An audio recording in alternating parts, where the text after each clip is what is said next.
going on, young people? Thanks for coming back to my channel. We're doing a new video today. We're talking, so remember a while back I did a video on tool basics and we kind of went over like a beginner set.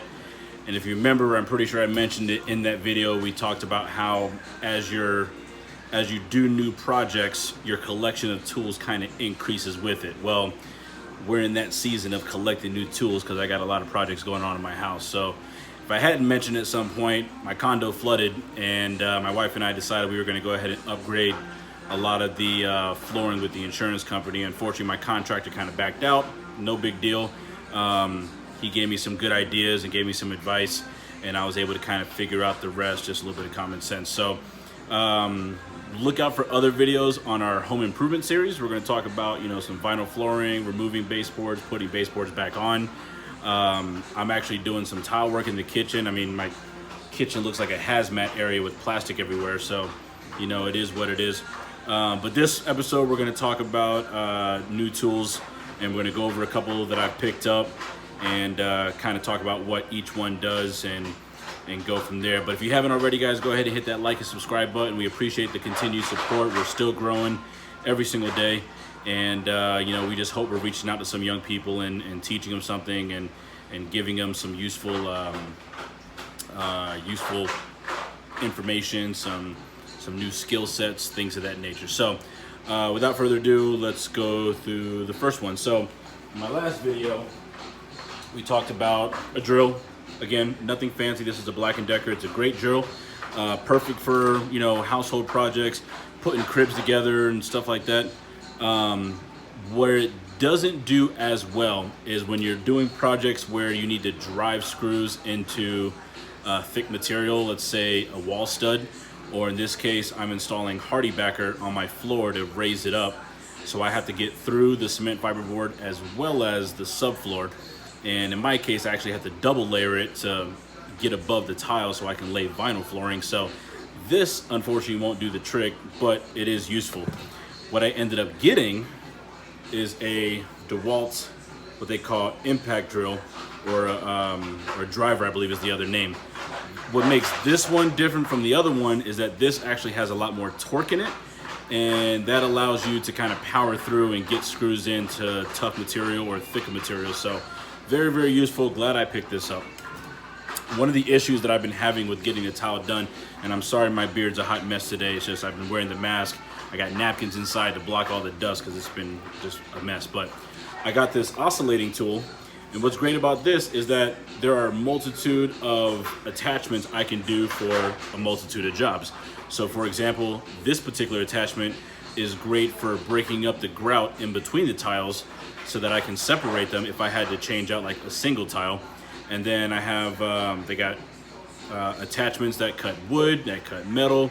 I got another one over here that basically helps get underneath the grout. It separates the grout from the subfloor so that I can pull up the tile.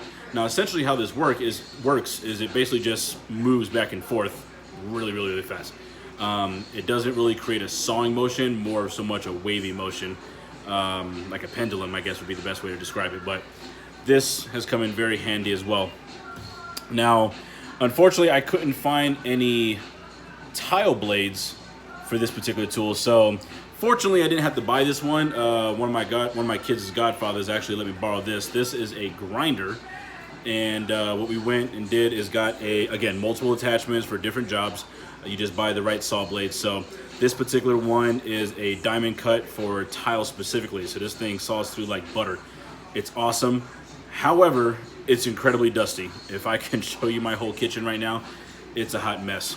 But nevertheless, those were some of the new power tools that I collected. I also got like some rubber mallets from when I was installing the vinyl flooring. I got some crowbars that I was using to help pry up some of the tiles from the floor. Hacksaws in order to help, cut vinyl pieces, and also the transition pieces that I needed to go from vinyl to tile and vinyl to carpet. And I think that's pretty much all the tools I've collected, like literally in the last 2 weeks. And that's probably set me back about $400, but nevertheless, very useful tools, good for future projects, especially the oscillating tool, because there are attachments on there that I could have used maybe a couple of years ago when I was installing some TVs on the wall, and I basically had all the wires behind the wall. I'm sitting here cutting drywall with a box cutter, and it was a nightmare. This thing has a tool to cut through drywall like it's nothing. So anyway, that's what I got going on right now. I'm sure I'll collect more tools, especially once we get into a house and new projects arrive. But for the time being, that's what we got right now. So my repertoire of tools is growing very quickly with each project that I'm taking on as a homeowner. So thanks again for visiting the channel, guys. Again, if you haven't already, hit that like and subscribe button. Go ahead and hit that bell notification. I never know where it's at. So this way you know about new videos that are coming out. Check out some of the other series. We got one on home improvement. We got one on cooking, life skills, anything and everything. Do me a favor, guys. Go ahead and comment down below as well. Let me know what you guys need to know or what you'd like to see. You know, like I said, I got videos out the wazoo that I want to record. It's just stressful because, you know, I got work and then I got projects. I got 3 kids. I got the wife. You know, there's just so much going on. But, you know, I want to be here for you guys. I want to teach you guys things. And again, if I don't know, I got 4 godfathers for my kids. Either one of them could probably figure it out if I can't figure it out. So leave your comments below. Let me know what you need to know. Let me know what you'd like to see. And remember, guys, keep growing, keep learning. Stay blessed.